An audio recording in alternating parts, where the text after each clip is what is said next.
साल 2016 मुंबई के एक बड़े होटल में शादी की तैयारियां चल रही थीं। मेहमानों की भीड़ थी, स्टेज सजा हुआ था और दूल्हा दुल्हन तैयार थे।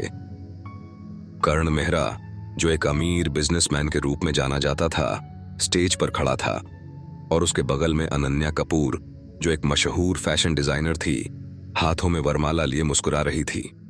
किसी को अंदाजा नहीं था कि यह शादी एक बहुत बड़े घोटाले का हिस्सा थी। शादी का कार्यक्रम आगे बढ़ा, फेरे हुए, 7 वचन लिए गए और आखिर में दोनों ने एक दूसरे को वरमाला पहना दी। जैसे ही शादी पूरी हुई, अचानक पुलिस की टीम वहां पहुंच गई। पूरी महफिल में हड़कंप मच गया। पुलिस ने बिना देरी किए दूल्हे करण मेहरा को गिरफ्तार कर लिया। अनन्या और उसके परिवार वाले स्तब्ध रह गए।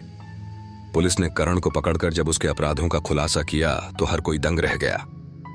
करण मेहरा असल में एक पेशेवर ठग था, जो हर कुछ महीनों में अमीर परिवारों की लड़कियों से शादी करता, फिर शादी के कुछ हफ्तों बाद गायब हो जाता।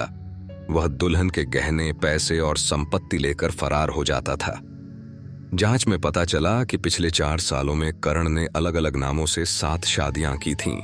वह हर बार अपने बारे में एक नई कहानी बनाता, कभी खुद को बिजनेसमैन बताता, कभी एनआरआई, तो कभी किसी बड़े उद्योगपति का बेटा। जब अनन्या के परिवार ने उससे शादी के पहले बैकग्राउंड चेक करने की कोशिश की तो उसने अपने फर्जी दस्तावेज और बैंक बैलेंस दिखाकर सबको भरोसा दिला दिया। पुलिस को यह जानकारी मिली थी कि करण ने पहले भी पुणे, दिल्ली और बेंगलोर में इसी तरह अमीर घरों की लड़कियों से शादी की थी और फिर उन्हें धोखा देकर भाग गया था। उसके खिलाफ कई शहरों में केस दर्ज थे, लेकिन हर बार वह नया नाम, नया चेहरा और नया ठिकाना लेकर लौटता था। शादी में पुलिस के आने के बाद अनन्या के पिता ने करण को थप्पड़ मारा और पूछा कि उसने ऐसा क्यों किया। करण चुप था। पुलिस उसे गाड़ी में बिठाकर थाने ले गई। जांच के दौरान पुलिस को एक पूरा सिंडिकेट मिला, जो इस तरह की फर्जी शादियां करवाकर लोगों को ठगता था। इस गिरोह में फर्जी दस्तावेज बनाने वाले, बिचौलिए और कुछ भ्रष्ट सरकारी अधिकारी भी शामिल थे, जो करण की नई पहचान बनाने में उसकी मदद करते थे। कोर्ट में सुनवाई के दौरान करण के पुराने पीड़ित भी सामने आए। कुछ लड़कियां रोते हुए अपनी कहानी बता रही थीं कि कैसे उसने शादी के बाद उनके जीवन को बर्बाद कर दिया। आखिरकार अदालत ने करण मेहरा को धोखाधड़ी, पहचान चोरी और कई अन्य अपराधों में दोषी पाते हुए 12 साल की सजा सुना दी। इस केस के बाद लोगों में जागरूकता बढ़ी और शादी से पहले बैकग्राउंड चेक करवाने का चलन बढ़ा। लेकिन इस घटना ने कई परिवारों की जिंदगी को हमेशा के लिए बदल दिया था।